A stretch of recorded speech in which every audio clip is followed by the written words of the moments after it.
దక్ష ప్రజాపతి తలపెట్టిన ఆ యాగం చతుర్దశ భువన ప్రస్తుతి పాత్రం. ఇది మా ప్రభువులకు మీ దివ్యాశిస్సు. యజ్ఞ రక్షణా భారాన్ని మేము వహిస్తామని ప్రజాపతికి నివేదించు. ఆరంభించిన క్షణం నుంచి అంతా చక్కగా సవ్యంగా సాగి సమాప్తమయ్యేలా చూసే గురుతర బాధ్యతని దేవనాథుడే స్వీకరించాలి అని కూడా ప్రజాపతి అభ్యర్థన. శుభం. శివుణ్ణి పిలవకపోవటం క్షంతవ్యం కాదు. శివుడికి మేం పితృతుల్యులం. తల్లి తండ్రి లేని ఆ రుద్రభూ నివాసికి మేమే సర్వం. అతడు యథేచ్ఛగా రావచ్చు. అంతేకాదు గురుదేవా, మరొక్క మాట కూడా వినండి. ఇక్కడ ఇంత సంరంభంగా, లోకోత్తరంగా, అనిదంపూర్వంగా మేము యజ్ఞం నిర్వహిస్తున్నాం. ఈ సంగతి అతడు తెలుసుకోవాలి. సతీ సమేతంగా గణసహితంగా రావాలి. వచ్చి యాగ నిర్వహణలో పాలు పంచుకోవాలి. అది తన కర్తవ్యంగా భావించాలి, నిర్వహించాలి. రాకపోతే అతని తప్పు, కానీ మేం పిలవకపోతే అది తప్పు కాదు. విశ్వకర్మ తన ప్రతిభా పాండిత్య ప్రభావ పాఠవాలు ప్రదర్శించారు. ఇక్కడే కాదు గురుదేవా, బ్రహ్మ విష్ణు ఇంద్రాది ప్రముఖ దేవతలకు, భృగు అంగీరసాది మహర్షులకు నిర్మించిన మందిరాలు సైతం అద్భుత కళా నైపుణ్యంతో అలరారుతున్నాయి. దక్ష ప్రజాపతి తలపెట్టిన యాగం కదా, సామాన్యమా మరి? ఎక్కడికే? దివ్య విమానాల్లో వెళ్తున్నారందరూ మంగళ వాయిద్యాలతో. ఎచ్చటికే వారి పయనం? ఏమునమ్మా, నందిని విచారించి తెలుసుకో. సరే సఖీ. నమో బ్రహ్మణే నమో అస్మగ్నయే నమః పృథివ్యై నమః ఓషధేభ్యః నమో వాచే నమో వాచస్పతయే నమో విష్ణవే బృహతే కరోమి. ఓం శాంతి శాంతి శాంతి.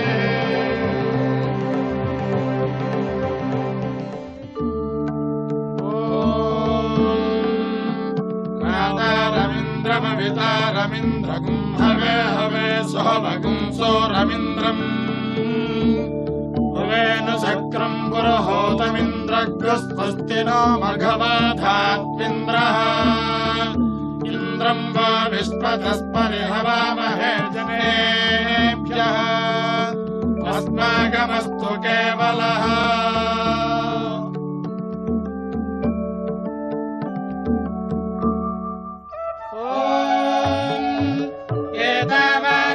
महिमा अतोऽध्यायागुश्च पूरुषः पादोश्च विश्वभूतानि त्रिपादस्यामृतम् दिवे त्रिपादोर्ध्वमुदयेत् पुरुषः पादोस्येह भवात् पुनः ततो विश्वन्यक्रामतो शासनानसने अभि तस्मात् विराट जायत विराजो अधिपुरुषः स जातोच्यरिच्यते.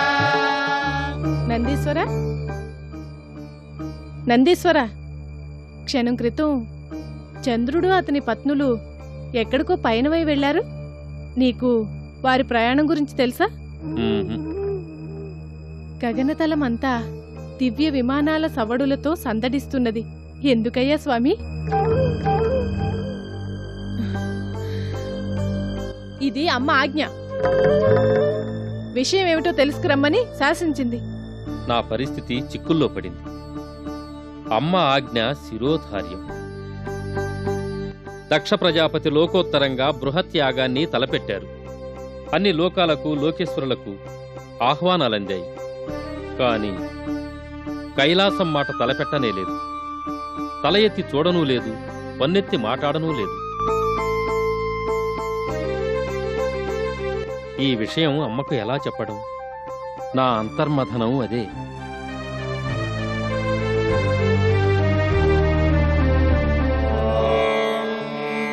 ఇమం మే వరుణస్తు దేహమత్యాజమృణయ త్వామమస్తు రాజగే వరుణమావాహయామి స్థాపయామి పూజయామి. బ్రహ్మజ్ఞానం ప్రథమం పురస్తాత్ విషేమతః సురుచో మేన ఆవహ స బుద్ధ్యామపమా అస్య విష్ఠాః సతశ్చ యోనిమసతశ్చ వివః. బ్రహ్మాణమావాహయామి స్థాపయామి పూజయామి.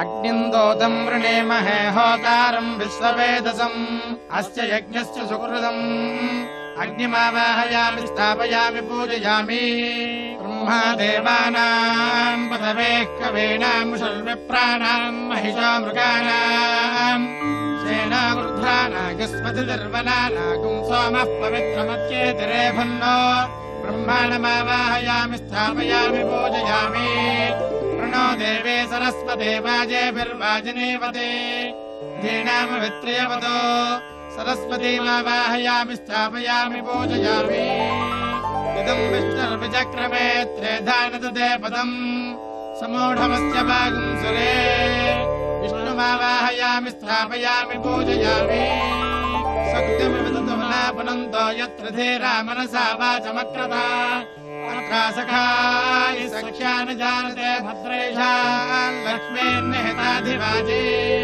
లక్ష్మీమావాహయామి స్థాపయామి పూజయామి ఇంద్రం వా విష్పదస్పరిహవామహే జనేభ్యః అస్మాకమస్తు కేవలః ఇంద్రమావాహయామి స్థాపయామి పూజయామి శ్యోనా పృథివీ భవానుక్షరా నివేశని యచ్ఛానః సర్వ సప్రధాః పృథివీమావాహయామి స్థాపయామి పూజయామి.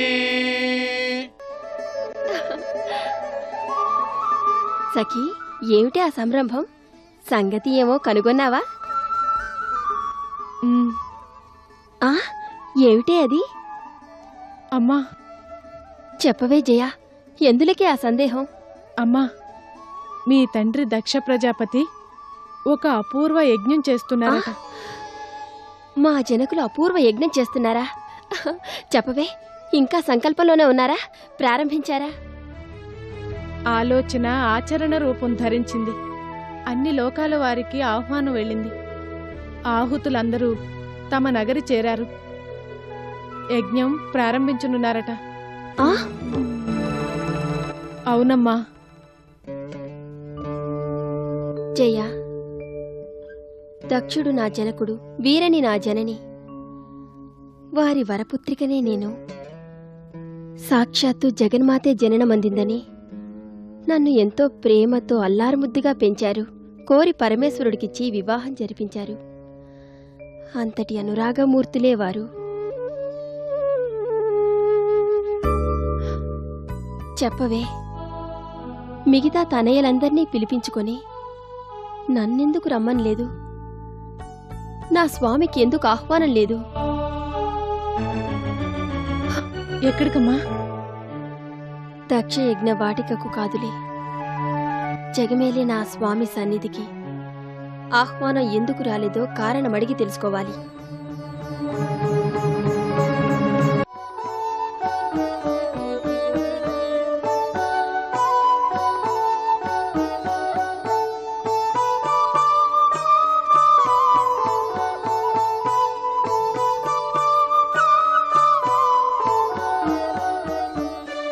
బ్రహ్మ విష్ణు మహేంద్రాది దేవతా ప్రముఖులారా, దేవగణములారా, మహర్షులారా, వేద విధులారా, సర్వము సిద్ధముగా ఉన్నది.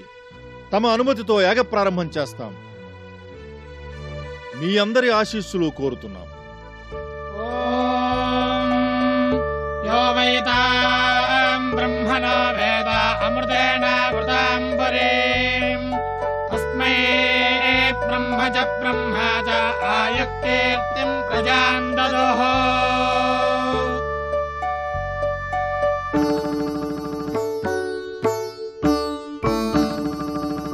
మహర్షులందరి పక్షాన దధీచి మహర్షుల వారు ఆశీస్సులు అందజేస్తారు. సత్యం బ్రూయాత్, ప్రియం బ్రూయాత్, సత్యాదపి అప్రియన్న బ్రూయాత్ అన్నారు. కానీ యుగానికో యుగ చతుష్టయానికో ఒకమారు జరిగే ఇంతటి లోకోత్తర యాగ విషయంలో మా అభిప్రాయం వేరు. పరమ పవిత్రం మన ఈ అజనాభ దేశం. ఈ వేదభూమిలో, ఈ కర్మభూమిలో ఎప్పుడూ ఎక్కడో ఒకచోట యజ్ఞయాగాదులు జరుగుతూనే ఉంటాయి. కామ్యఫలావాంఛతో, ముక్తివాంఛతో జరుపుతూ ఉంటారు. కానీ ఈ యాగ ప్రయోజనం వేరు, లోకక్షేమం ఉద్దేశించి సంకల్పించి. దక్ష ప్రజాపతి ఇంతటి బృహత్తర యాగాన్ని మహత్తరంగా నిర్వహిస్తూ చతుర్దశ భువనాల్లో ప్రముఖులందర్నీ ఆహ్వానించావు. అవును మహర్షి, పెద్దలందరూ రావాలి కదా, వచ్చి యాగం నిర్విఘ్నంగా జరగాలని దీవించాలి కదా. ప్రజాపతిని అయిన మా నిర్వహణ, మా శక్తి సామర్థ్యాలు చూసి ఆనందించి అభినందించాలి కదా. అందులకే అందరికీ మా ఆహ్వానం అందించాం. కానీ ఒక్కరు రాలేదు. త్రిమూర్తులలో ఒకరు శివుడు. ఆయన రాలేదు. అవును, రాలేదు. ఎందుకు రాలేదు? ఆహ్వానించారా లేదా? ఆహ్వానించినా రాలేదా? ఆహ్వానించలేదు. ఎందుకు దక్ష ప్రజాపతి? పాతపగే ప్రధాన కారణమా? అవును, శివుణ్ణి మేం వెలివేశాం. అది గొప్ప తప్పిదం, క్షమార్హం కాని నేరం, ప్రబల దోషం. జాతక చక్రంలో అన్ని గ్రహాలు ఆయా స్థానాల్లో చక్కగా ఉన్నా ఒక్క శనిగ్రహం స్థితి చెడితే అది భ్రష్ట జాతకమే. అలాగే శివుడు లేని ఈ యాగం నిర్దుష్టం కాదు. మహర్షి,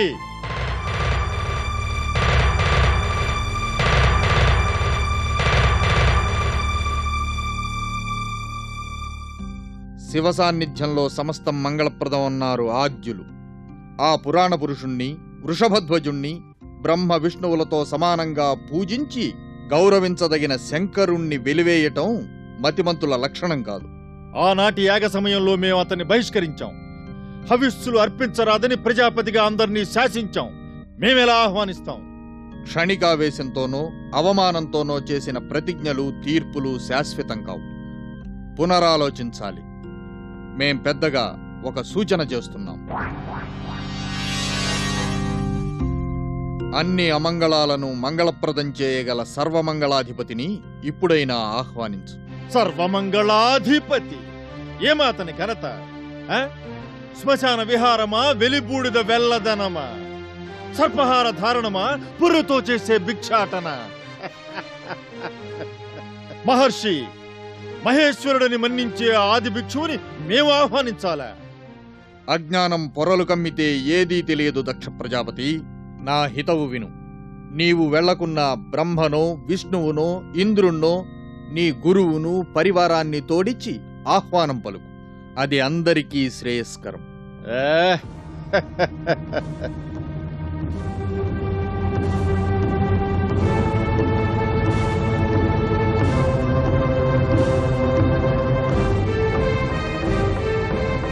ముహూర్తం సమీపిస్తున్నది.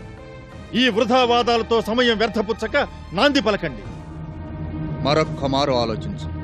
వారిని పంపేదానికన్నా, మరెవరినో నియోగించేదానికన్నా నీవు భార్యాసహితంగా కైలాసం వెళ్లి నీ కుమార్తెను, కోరి కోరి అల్లుణ్ణి చేసుకున్న మహదేవుణ్ణి ఆహ్వానించటం ఉత్తమం. సాంబశివుని రాకతో ఈ యజ్ఞం పవిత్రం అవుతుంది. నీవు పునీతుడవవుతావు. ఇంతగా ప్రబోధించిన జ్ఞానలవదుర్విదగ్ధుడవై ఆహ్వానించకపోతే నా హెచ్చరిక విను. ఎంత ఘనంగా, ఎంత అంగరంగ వైభవంగా, ఎంత అట్టహాసంగా నిర్వహించినా ఈ యజ్ఞం పూర్తి కాదు, పరిపూర్ణ ఫలప్రదాయి కాదు. మహర్షి, ఏమంటిరి? ఆ భూతపతిని, ఆ భిక్షువును ఆహ్వానించకపోతే యజ్ఞం పూర్తి కాదా? పరిపూర్ణ ఫలప్రదాయి కాదా? సన్నికల్లు దాచితే పెండ్లి ఆగిపోతుందా? పంచాంగం పత్రాలు చించి వేస్తే నక్షత్రాలు మాయమవుతాయా? ఫలితాలు మారిపోతాయా? శివుడెంత, శివుడి శక్తి ఎంత?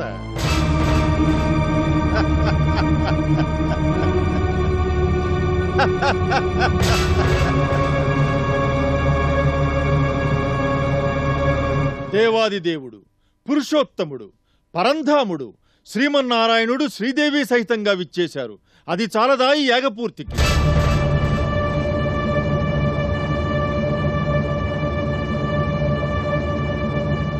సృష్టికర్త, సకల జీవరాశుల జీవగతి నిర్ణయించే విధాత, చదువుల తల్లి సరస్వతీమాత విచ్చేశారు, దీవించారు.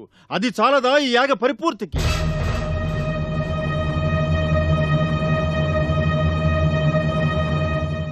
త్రిలోకాధినేత, త్రిత్రింశత్కోటి దేవగణపతి, మహదైశ్వర్య విభ్రాజితుడు, అష్టదిక్పాలకాధిపతి మహేంద్రుడు శచీదేవి సమేతంగా విచ్చేశారు. అది చాలదా యాగ పరిపూర్తికి? అత్రి, అగస్త్య, కశ్యప, భరద్వాజ, వ్యాస, వాసుదేవ, గౌతమ, పైల పరాశరాది మహర్షులు శిష్యగణ సమేతంగా విచ్చేశారు, దీవించారు. తమరు దయచేశారు, దీవించారు. అది చాలదా యాగ పరిపూర్తికి? ఇంతేనా? దేవర్షి నారదుడు ఆది నుంచి అన్ని విషయాల్లో సూచనలిచ్చి ఆశీర్వదించారు, స్వయంగా విచ్చేశారు. అంతేకాక సిద్ధ సాధ్య యక్ష కిన్నెర కింపురుష గరుడ గంధర్వ విద్యాధర నాగప్రముఖులంతా విచ్చేశారు. వేదాంగవేత్తలు, పరమ నిష్ఠాగరిష్ఠులు, విప్రోత్తములంతా విచ్చేశారు. ఇందరు విచ్చేసిన ఈ సభలో ఆ దరిద్రుడు రుద్రుడు లేకున్నా ఏమి లోపం? దాక్షాయణిని పిలవాలన్నావు. తండ్రి నిర్వహించే యజ్ఞానికి తనయ్యకు ఆహ్వానం అవసరమా? పిలవకుండానే రావచ్చునే. మహర్షి సాధారణ సభలకు, పండిత పరిషత్తులకు ఆహ్వానించకుండా వెడితే అది అవమానకరం. కానీ యజ్ఞయాగాలకు పిలవకపోయినా వెళ్ళొచ్చని కదా లోకశాసనం.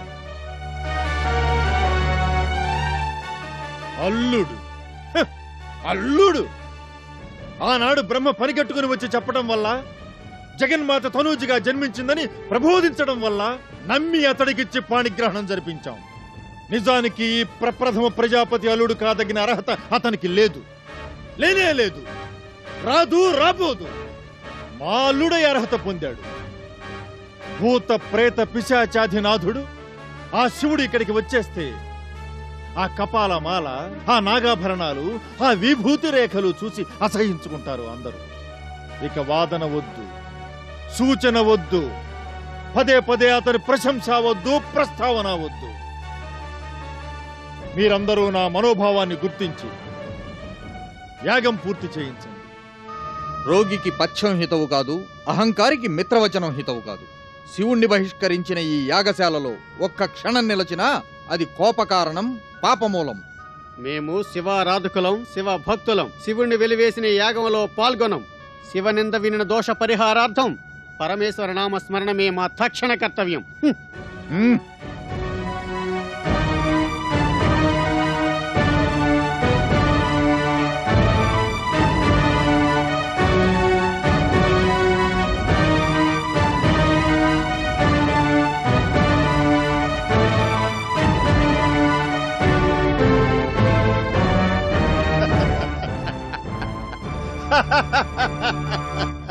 పీడ విరగడైపోయింది. చిత్తం శివుడి మీద, శరీరం ఇక్కడ అన్నట్టున్న దధీచి, అగస్త్యుడు, వారి అభిమానులు లేచి వెళ్లారు. వాళ్ళు శివభక్తులు. శివుణ్ణి బహిష్కరించిన ఈ మండలిలో వారుండటం మాకు సమ్మతం కాదు. నిజానికి ఇప్పుడు యజ్ఞవాటిక మరింత పవిత్రమైంది. అపవిత్రులంతా వెళ్లిపోయారు. మూఢులు, మూర్ఖులు, మిథ్యావాదులు, వేదబాహ్యులు, దురాచారులు యజ్ఞ ప్రదేశ ప్రవేశానికి అర్హులు కాదు. ఇక ఇట నిలిచిన వారందరూ విష్ణుభక్తులు, విష్ణుభక్తి పరాయణులు, వేదమార్గ ప్రవర్తకులు. మీ సమక్షంలో సర్వం శుభప్రదం, ఫలప్రదం. ఇదే నా ప్రార్థన. అందరూ సంకోచరహితులై పాల్గొనండి. స్వామి, ప్రమథ గణాలతో, నందితో మన యజ్ఞానికి వెళ్లాలని నా కోరిక. నన్ను జతగా తీసుకుని తక్షణం తమరు యాగానికి బయలుదేరండి. దక్షుడు మూర్ఖ శిఖామణిలా వర్తిస్తున్నాడు. ఆ యజ్ఞానికి అవివేకులై వెళ్లారందరూ. శివుణ్ణి బహిష్కరించిన యజ్ఞం యజ్ఞం కాదని తెలుసుకోలేదు. పుట్టింటికి వెళ్లటం పుత్రికలకు అవమానకరం కాదు.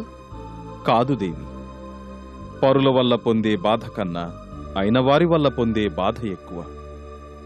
పరులు చేసే నింద తనవారే చేస్తే అది మరింత బాధాకరం.